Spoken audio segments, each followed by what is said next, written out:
Je suis très heureuse de vous revoir encore en ce jour. Bonjour chers tous, bonjour chères toutes, bienvenue dans votre émission Ondes africaines. Vous nous suivez de partout, depuis Canada, Toronto, en Amérique et en République démocratique du Congo. Aujourd'hui, l'émission Ondes africaines reçoit pour vous un opérateur culturel que vous allez découvrir du super. Alors, avec lui, nous allons parler du métier de l'opérateur culturel. Vous allez le découvrir à tout à l'heure. Comme je disais, aujourd'hui, nous avons reçu pour vous un opérateur culturel. Il va se présenter et le monde entier va découvrir qui il est. Alors, notre sujet d'aujourd'hui, nous allons parler du métier de l'opérateur culturel en République démocratique du Congo. Est-ce que ces métiers est encore en valeur? Est-ce que les gens connaissent-ils vraiment ces métiers? Est-ce que ces métiers en question a un ordre, parce qu'aujourd'hui nous voyons il y a l'ordre de médecin, l'ordre de ceci, cela, mais est-ce que ces métiers est-il valorisé? Alors nous allons parler de cela avec notre invité, monsieur Alain Tchovo, à qui je dis bonjour monsieur Alain. Bonjour madame Déti. Vous allez bien? Oui, très bien, très bien, très bien. Merci beaucoup. Donc je crois que vous allez vous présenter pour que le monde entier puisse découvrir qui vous êtes. Ah, merci. Moi, je suis Alain Ilunga Tchovo Romial. Je peux aller très vite pour dire j'ai un diplôme en animation culturelle de graduat, un graduat en animation culturelle de l'Institut national des arts. J'ai une licence en gestion des institutions culturelles, sportives et de loisirs de la même institution, INA. Et j'ai d'autres formations en gestion de projet et je suis producteur de cinéma, je suis dans le secteur événementiel, je suis opérateur culturel comme tu venais de le dire, donc dans la culture on me trouve dedans. Merci beaucoup, vous avez compris un peu le portrait de monsieur Alain Ilunga Tchovo. Monsieur Alain, c'est quoi le métier de l'opérateur culturel? Déjà, d'entrée des jeux, pour parler de l'opérateur culturel, on doit arriver à comprendre d'abord le vocable culture.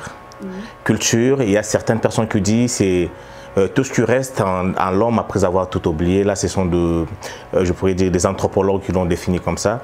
Mais la culture, comme nous, professionnels de la culture, nous avons une définition beaucoup plus globalisante de ces vocables, qui est l'ensemble des traits distinctifs, qui prend en compte la religion, les us et coutumes, les arts et tout ce qui va avec.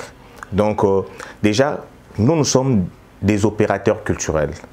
Un opérateur, c'est celui qui engage une action quelconque pour qu'il y ait une réaction. Dans le but de l'entrepreneuriat, si je pourrais le dire ainsi, nous sommes aussi, on peut nous appeler aussi des entrepreneurs culturels. Des gens qui réfléchissent comment est-ce qu'à partir de la culture, des arts, on peut amener à en créer un métier génératrice de revenus, comment on peut faire vivre ce secteur et faire vivre les personnes, surtout les artistes, des personnes qui ont choisi la culture comme étant leur milieu de prédilection. Donc voilà. Monsieur Alain, vous parlez trop bien là. Alors, je crois que le métier de l'opérateur culturel n'est pas assez connu au grand public. Est-ce que les opérateurs culturels sont-ils formés dans une école précise, ou bien que c'est juste un métier que les gens peuvent s'auto-former eux-mêmes? C'est comme on dit, les autodidactes de foi. Et puis, qu'est-ce que nous pouvons comprendre par rapport à ça? Je peux illustrer ça par un exemple. On parle aussi des opérateurs économiques. Je ne dirais pas qu'il y a une école qui forme des opérateurs économiques, mais il y a des formations en entrepreneuriat, dans le domaine économique, tout ce qui va avec. Donc, quelqu'un qui ouvre son bistrot, c'est un opérateur économique parce que son activité génère de l'argent, son activité lui permet de payer des taxes et de payer aussi son personnel. Il est dans le secteur économique, il évolue dans le secteur économique, il entreprend dans le secteur économique. C'est la même chose aussi pour les opérateurs culturels.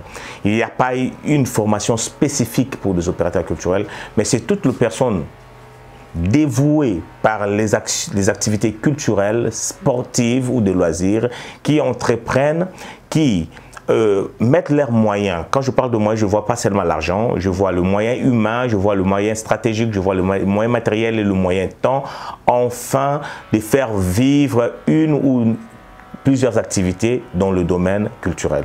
Donc voilà. Pensez-vous que les opérateurs culturels ont un statut? Parce que comme ils œuvrent dans le domaine de l'encadrement des artistes, dans la promotion des activités culturelles, est-ce qu'ils ont un statut comme nous voyons les enseignants et d'autres corps Déjà pour le pays dans lequel nous évoluons, c'est déjà un grand problème. Parce que si vous partez dans la nomenclature des travails en République démocratique du Congo, et déjà l'animateur culturel qui est la base de la formation, il n'y a pas un statut d'animateur culturel. Il n'est pas connu comme étant un travailleur. Okay? Un cordonnier est connu, le Mama Maléwa sont connus, je crois, mais un animateur culturel n'est pas connu. Donc le problème est au-delà de tout politique, au-delà de tout aussi managérial de ces grands Congo. Parce que c'est anormal, les systèmes éducatifs de la République démocratique du Congo organisent une filière animation culturelle, mais sans pour autant qu'ils en fassent de ces secteurs-là ou de cette discipline-là un métier. Mais est-ce que ce n'est pas un problème de vous, ou même les opérateurs culturels ou les gens qui œuvrent dans le domaine de la culture? Peut-être que vous n'êtes pas, vous ne travaillez pas en synergie ou soit. Est-ce que vous avez déjà eu cette idée d'aller faire de lobbying, de plaidoyer pour votre métier à vous-même? Déjà, vous savez, chaque fois, ça devient un tout petit peu culturel, je ne sais pas comment, mais en RDC, quand les gens se mettent ensemble pour un but, souvent il y a ceux qui sont là pour tirer leur propre profit. C'est le nombrilisme-là, dans le domaine, dans tous les domaines. C'est aussi le mercantilisme qui est outre dans le mental des Congolais, qui ne nous aide pas à avancer et à faire asseoir, je pourrais dire, un système de plaidoyer beaucoup plus solide. Mais il y a des organisations. Aujourd'hui, il y a CAC. CAC, il y a d'autres organisations dans le domaine culturel et tout, qui met ensemble le culturel, qui met ensemble les artistes et tout, voilà. Donc, ce genre de choses existent. Mais son existence, est-ce qu'il y a au départ, bien sûr il y avait des bonnes intentions, il y a juste une chapelet de bonnes intentions, mais voir comment est-ce qu'ils vont mettre en synergie leurs actions, ce qu'ils ont eu à préparer au départ pour faire évoluer le secteur, c'est par là que ça devient un problème. Or, j'ai toujours dit que bisoba culturel, là c'est un lingala, tola la kanzala parce que toboyaka. Donc nous mourrons de faim parce que nous refusons de dormir ou bien de passer toute une nuit ou 2 jours enfamés. Pourquoi? Parce que nous cherchons à trouver des miettes au lieu de prendre le temps de mûrir nos actions, de mûrir notre travail, en fait d'arriver maintenant à récolter une grande quantité de revenus par rapport à ce que nous faisons. Maintenant là, nous revenons à toi, monsieur Alain. En tant qu'opérateur culturel, qu'est-ce que tu as déjà réalisé? Ou soit comment est-ce que tu fais pour pratiquer ton métier de l'opérateur culturel? Déjà en tant qu'opérateur culturel, je suis aujourd'hui administrateur d'un centre culturel à Bandal et centre culturel à War. Et c'est déjà une action que nous avons fait avec les amis. Il y a Cédric Isengoma, il y a Fred Kabeya, il y a Jacques Bamilek, il y a moi, les centres culturels à War. Au-delà de ça, il y a plusieurs projets culturels dans lesquels je suis là comme le team leader des animateurs. Je suis là comme étant les gestionnaires du projet, je suis là comme administrateur, comme les régisseurs généraux et tout, et tout, et tout. Là, je vois dans le secteur événementiel. Je viens dans le cinéma plusieurs fois régisseur général, plusieurs fois directeur de production, plusieurs fois régisseur plateau, plusieurs fois directeur, producteur exécutif et tout, et j'en passe. Donc je suis, tout ce que je fais, depuis que j'ai quitté les études, je ne suis que dans le secteur culturel et dans le secteur artistique. Mais là, on dirait que tu fais le parallélisme entre l'opérateur culturel et un animateur culturel. Est-ce qu'on peut comprendre cette différence qui existe? Oui, en fait, tout opérateur culturel n'est pas nécessairement un animateur culturel. Un animateur culturel, d'abord, l'animation culturelle est une profession. Parce que dans la profession d'animation culturelle, on l'appelle les travailleurs sociaux. Dans les travailleurs sociaux, il y a des TEDR, qu'on appelle des techniciens de développement rural. Oui. Il y a des assistants sociaux et il y a des animateurs culturels. Nous sommes là pour travailler autour de l'homme en prenant en compte les aspects culturels, sociologiques, anthropologiques, afin que nous amenons l'homme à s'épanouir. C'est la raison pour laquelle on dit un animateur culturel, c'est quelqu'un qui investit dans tout l'homme et dans tout homme. Donc, du côté mental, oui, du côté spirituel et du côté philosophique de l'homme, nous venons mûrir afin de l'amener à se développer. Mais c'est maintenant un choix de dire oui, je ne me limite pas que pour être un travailleur social, travailler sur les hommes, construire l'homme dans son entièreté de manière intégrale, mais quitter cette dimension-là pour arriver à l'organisation, à faire asseoir un système d'organisation, de manifestation culturelle ou un système d'organisation des activités ou encore d'organisation du secteur culturel. C'est par là qu'elle devient cette dimension-là d'opérateur culturel. En parlant de cette dimension-là, nous voyons déjà les images, nous voyons les images où vous êtes en train d'animer de manifestations, vous êtes en train d'organiser vos activités. Alors, tu peux nous dire aussi quel type d'activité tu as déjà organisé en tant qu'opérateur culturel? Organiser seul et organiser aussi avec les autres, parce que dans ce travail, on n'est pas seul, on travaille toujours en équipe. Okay. J'ai été à la 7e édition du festival international de jazz, Kinshasa, plutôt Jazz Kiff, le régisseur plateau et l'assistant du coordonnateur. Là, c'est la 7e édition. Vous voyez, il y a beaucoup d'années. Là, j'étais encore étudiant à l'Institut national des arts. Et il y a le festival aujourd'hui, Kinshasa Jazz. Je suis l'administrateur du festival et je continue à être l'assistant du coordonnateur. Il y a le festival FIA, Festival international de l'acteur. Ça fait beaucoup de temps que ces festivals n'existaient plus. Mais nous sommes venus, pas pour chercher de l'argent, mais pour faire revivre ces secteurs-là du théâtre, de l'acteur dans le domaine culturel. Et je suis là le team leader des animateurs culturels.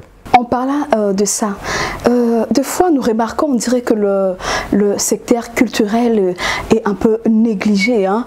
Et puis on dirait que vous, les opérateurs culturels, vous êtes là, mais vous ne faites absolument rien du tout pour remonter cette pente. On dirait que vous n'avez pas besoin de... Parce que quand on parle du métier, c'est-à-dire que vous gagnez votre vie, votre argent via ces travails-là. Est-ce que vous pensez que vous vivez aussi de ces métiers, de l'opérateur culturel? Si je comprends bien, c'est est-ce qu'un opérateur culturel peut vivre de son travail? Je crois, oui, il peut vivre de son travail, il doit être organisé au départ. Okay? Être organisé. Tu peux être un médecin, mais ce n'est pas tous les médecins qui ont le même moyen, qui ont le même revenu. Ça dépend de la manière dont tu vas organiser les histoires. Mais je crois que dans l'État, si l'État organisait le secteur, ils vivent tous de... Ouais, je voulais arriver là aux responsabilités de l'État, de ceux qui nous dirigent. C'est pénible. Là, c'est vraiment surtout l'Afrique subsaharienne. Vous répondez d'abord à la question posée et puis peut-être que vous allez entrer dans votre secteur. Et ça revient à nous de pouvoir mettre du sérieux dans ce que nous faisons. Et le travail des plaidoyers, comme on l'avait dit. L'État a une grande responsabilité dans ce que nous faisons. Parce que quand on organise un festival, par exemple, nous payons des taxes pour ça. Nous payons l'assurance pour les artistes et pour le matériel. Et nous nous arrivons à payer, je peux le dire, les services qui vont venir, l'assainissement, tout ce qui va avec. Et les personnes, parce que c'est les secteurs culturels, les activités culturelles, c'est extraverti.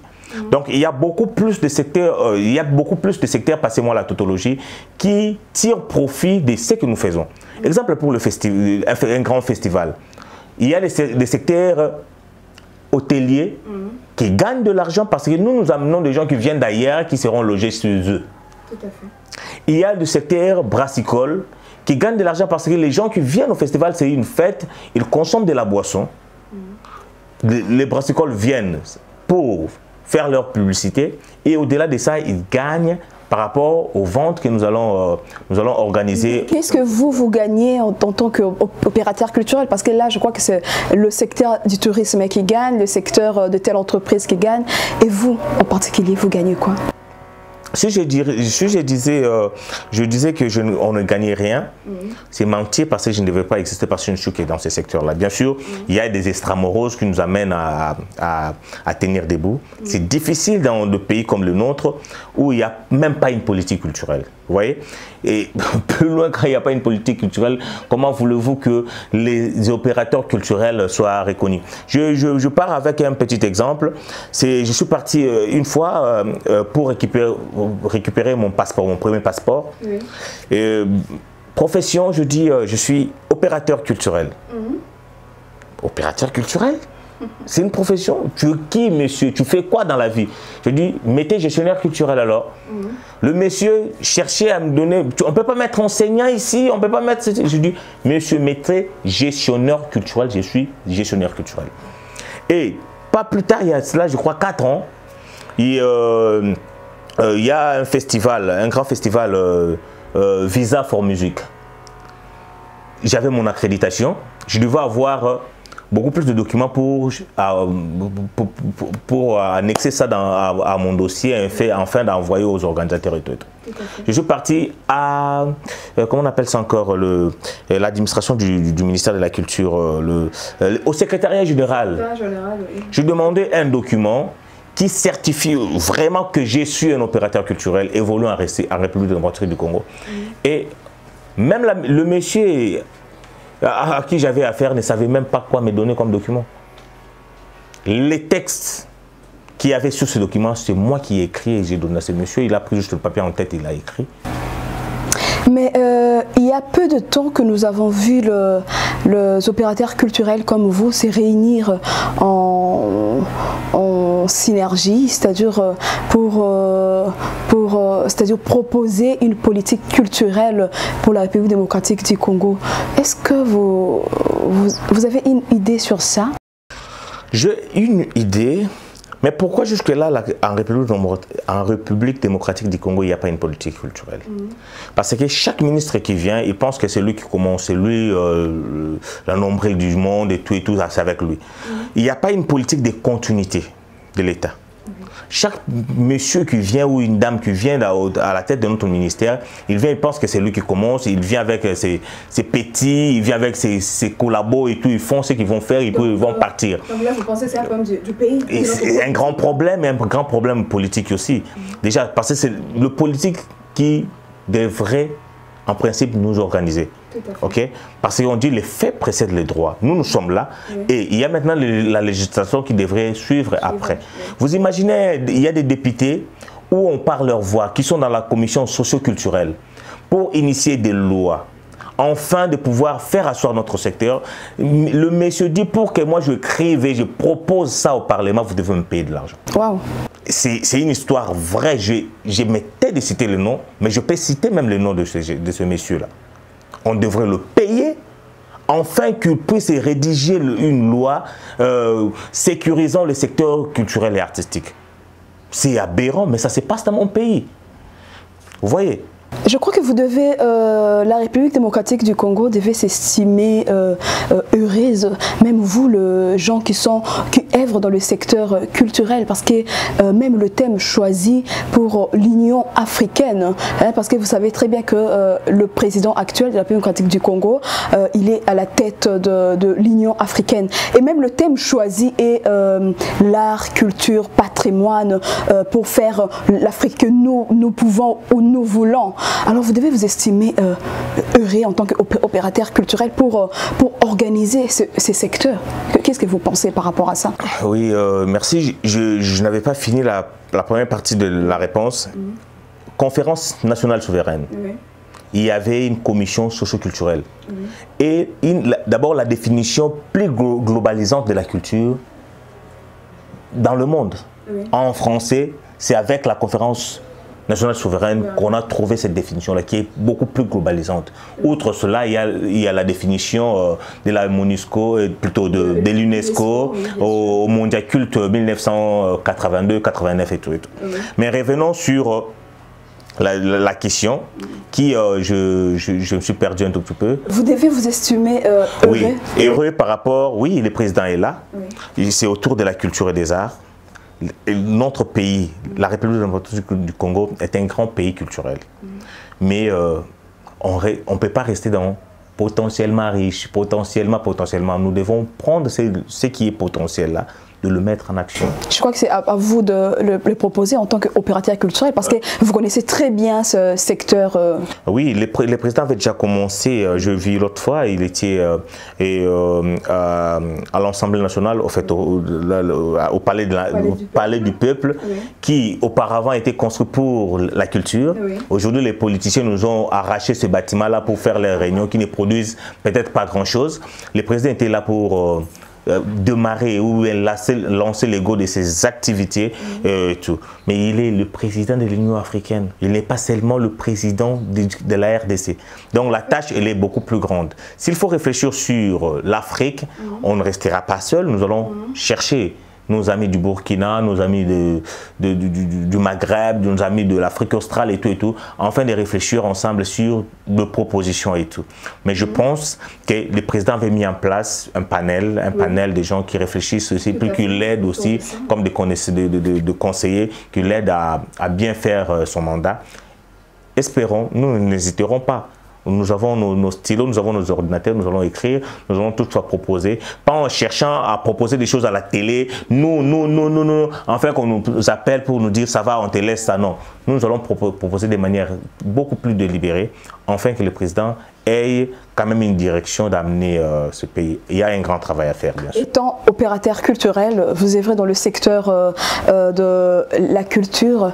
Est-ce que vous pensez déjà à un grand festival qui pérennise l'Afrique? Ou existe-t-il de festivals, c'est-à-dire de festins qui organisent peut-être le pays africain, c'est-à-dire tout autour de pays africains, pour promouvoir même notre culture à nous? Oui, il y a des grands... Il y a Massa qui existe, c'est un très grand festival.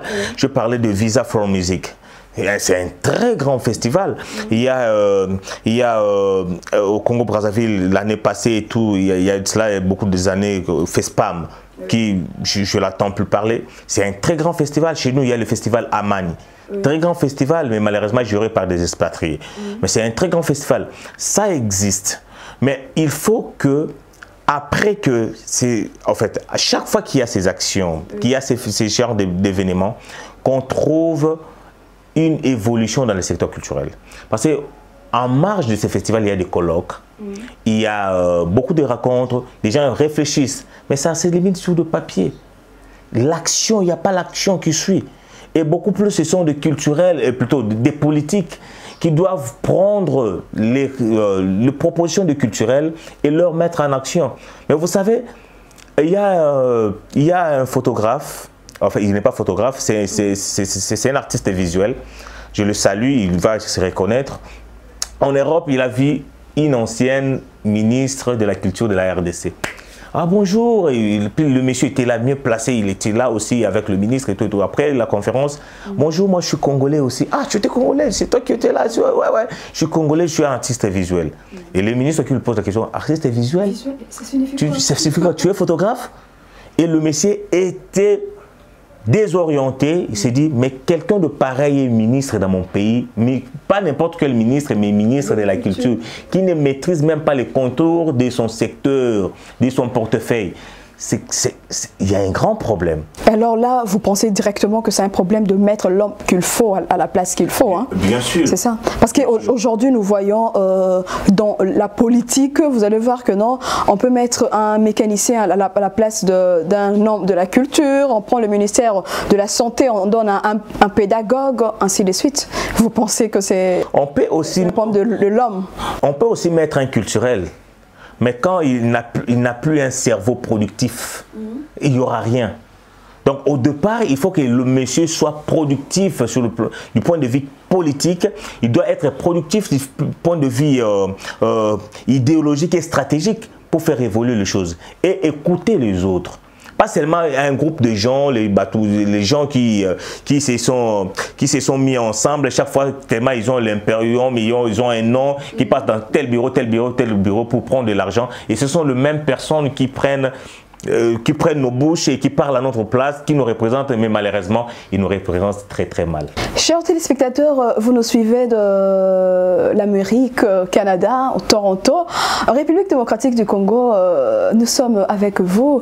Nous sommes en train d'analyser un sujet très capital et très important qui touche directement le secteur culturel, c'est-à-dire le métier de l'opérateur culturel en République démocratique du Congo. Et nous voyons qu'il y a un grand travail à faire dans ces métiers, et puis il y a vraiment de l'assainissement à faire. Et là, comme a dit notre invité Alain Tchovo, qui est opérateur culturel, qui œuvre dans le secteur culturel, comme je disais tantôt, il y a un grand travail, c'est-à-dire que l'État doit assainir son secteur, et il y a aussi l'homme culturel qui doit aussi assainir le secteur. Mais il n'y a pas que cela, il y a aussi les établissements qui enseignent la culture, l'art et la culture, parce que la culture marche toujours avec de pair avec l'art, hein, c'est ça qu'on dit. Monsieur Tchovo, pensez-vous que ce secteur peut générer beaucoup d'argent dans notre pays?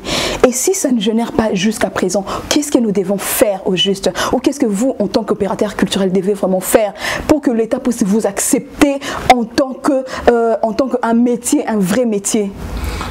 Générer des ressources, oui. Je le dis très fort, c'est un secteur qui peut générer beaucoup de ressources. Mais ça doit être organisé. Et pour qu'il y ait des ressources après, l'État et nous devons nous mettre ensemble pour investir dans ces secteurs. La plus grande musique d'Afrique, nous pourrons dire, c'est la musique congolaise, qui fait danser tout le monde. Mais il n'y a pas d'industrie musicale ici en RDC. C'est encore un autre problème. C'est un sujet qu'on peut exploiter prochainement. Oui, c'est un grand problème. Donc, sans qu'il y ait des infrastructures susceptibles de pouvoir booster ces secteurs, nous serons toujours dans l'amateurisme. Et dans l'amateurisme, il n'y a pas grand-chose. On ne respecte pas. Quand il y a des contrats avec l'extérieur, on voit quand tu négocies avec quelqu'un, il te regarde d'abord de haut en bas, il dit avec lui je peux négocier comment. Mais quand on vient chez nous, on trouve les centres culturels des Oki, les centres culturels congolais. Je pourrais dire c'est une tanière des chauves-souris. Et quand on vient voir quelque chose de pareil, que le gouvernement national, je ne sais pas, ou provincial devrait équiper et réflexionner, directement, c'est une image qu'on donne de notre pays. Même si on négocie avec l'extérieur, est-ce qu'on peut nous respecter?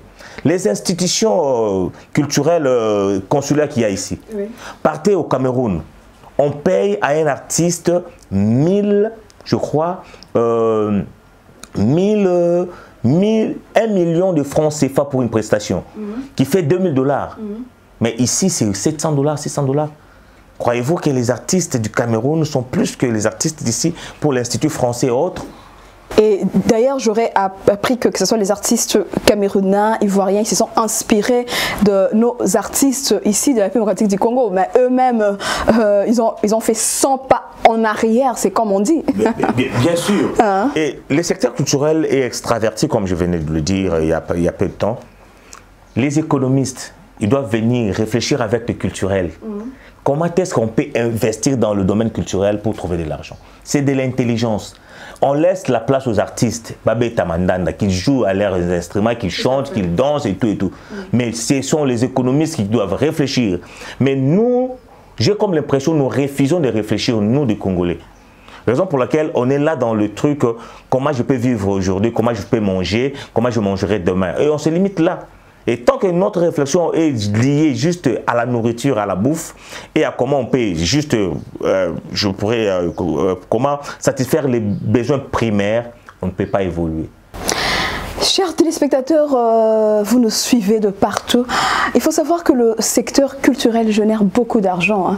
Et puis, nous disons toujours que la République démocratique du Congo n'est pas seulement un scandale géologique, mais aussi un scandale culturel. Parce que sa musique à elle-même, sa musique seulement, c'est une grande richesse qui peut générer beaucoup d'argent. Alors, comme a dit notre opérateur culturel Alain Tchovo, ce secteur doit être organisé. Être organisé d'abord entre les opérateurs culturels, entre les artistes, entre eux-mêmes et surtout la politique. Parce que c'est la politique qui est l'organe qui doit régulariser tout le secteur. Bien sûr. Alors, nous sommes presque à la fin de notre émission d'aujourd'hui. Mais c'est Alain Tchovo, votre mot de la fin? Je ne mourrai pas après cette émission. Donc, j'étais très content d'être reçu aujourd'hui en tant qu'opérateur culturel. Souvent, quand nous passons sur le média, c'est pour autre chose et tout. Peut-être c'est pour de promotion de notre artiste, parce que je suis aussi manager d'artistes et tout. Mais aujourd'hui, je passe comme opérateur culturel. C'est déjà un plaisir. Et j'ai été bien reçu ici chez vous. Le cadre est beau. Et puis, je vois s'il y a du professionnalisme. Merci pour ça. J'aimerais revenir encore s'il y a des sujets exploités ensemble. Sinon, que notre voix, que cette émission soit entendue et qu'il y ait des retombées du point de vue culturel, du point de vue politique et aussi que des politiques regardent d'une autre manière le secteur culturel, qu'ils sachent, outre le diamant, outre l'agriculture et consorts, il y a aussi les secteurs culturels qui peuvent amener beaucoup d'argent en RDC. Tout à fait, donc votre voix déjà est attendue entendue et attendue de partout, Canada, en Afrique, Toronto et vraiment de partout. Vous êtes déjà suivi. Je crois que votre mot de la fin a édifié beaucoup de gens et toute la population de la République démocratique du Congo également, qui se trouve de partout dans le monde. Merci beaucoup.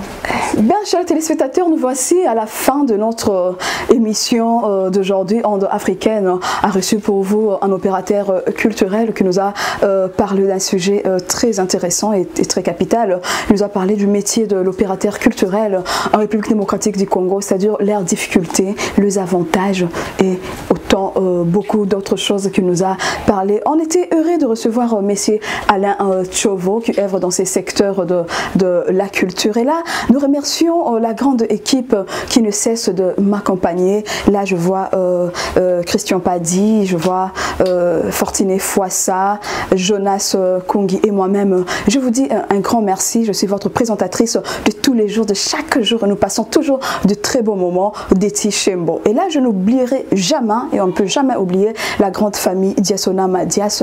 Et là, je vous dis au prochain numéro.